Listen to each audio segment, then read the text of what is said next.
I'm going to do a quick 3-minute. I'm going to borrow Briley Bishop. So I want to talk about mindfulness today. I got some quotes and some ideas here. First things first. You have all this stuff coming in, right? All these senses. We have all this information coming in our senses. And this book by Thich Nhat Hanh called The Art of Communication, it talks about how everything coming into our system is kind of like food, relationship food. Everything survives because of this attention we're trying to get. And our mindfulness is kind of like our skin or our senses, because we allow those things to actually be absorbed by us if we pay attention and focus on them. This book talks a lot about breathing and understanding yourself, and I want to discuss being at home with yourself, being able to simply be present and aware and understand yourself, because happiness is in the now. In the present moment is where happiness is most available, and there's more than enough for all of us to experience right here, right now. I never started the watch. Alright. 3 minutes starting from now. It'll be a 4-minute. But we have to have no fear, right? We have to actually have a true home, be able to stop listening to what's around us, kind of settle, listen for deer, and just be present and understand that it all goes back to breathing. Breathing in, I'm aware. Breathing out, I release all the tension. That's what's really cool about this book, is it talks about that. It talks about mindfulness. It talks about being home in yourself and being okay with it. Being okay with everything.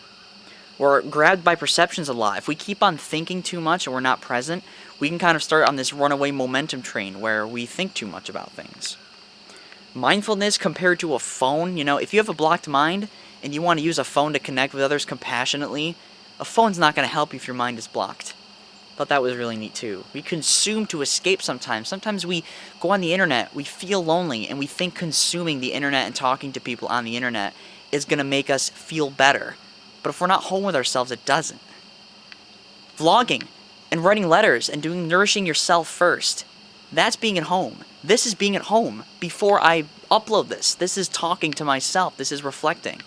You can nourish yourself. Understand how to nourish yourself before you nourish others. And then, let's see. Freedom is the foundation of happiness. If you're free, you could breathe and you're alive. That's freeing.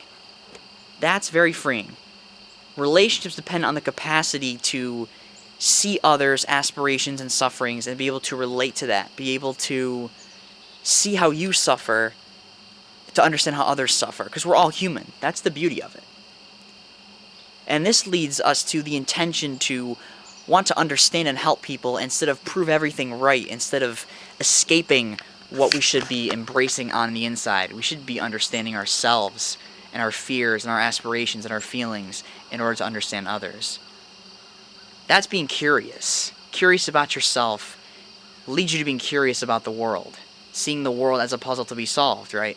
I just watched Hank Green's video on curiosity. But mindfulness. What relationship food are you supplying to yourself and to everything else? The other analogy they give is like this. I think about the soil. The soil is our mindfulness, because all the nutrients are absorbed and what we focus on gets absorbed. It's just cool stuff. And non-thinking and non-talking. I'm almost out of time. If you're walking and you're thinking about the future or the past, you're not really walking, because you're not mindfully walking. You're not walking for the sake of walking. I'm vlogging for the sake of vlogging right now, to reflect, to nourish myself. What food are you supplying? Mental and physical food. Our thoughts are as important as nourishing our bodies with food. Great analogy there, too. And yeah, that's it. So, what do you think about this mindfulness? Let me know as my watch beeps incessantly. Keep creating an awesome self. Don't forget to be awesome. And be mindful. Stay humble. Stay grateful. Stay happy. Goodbye.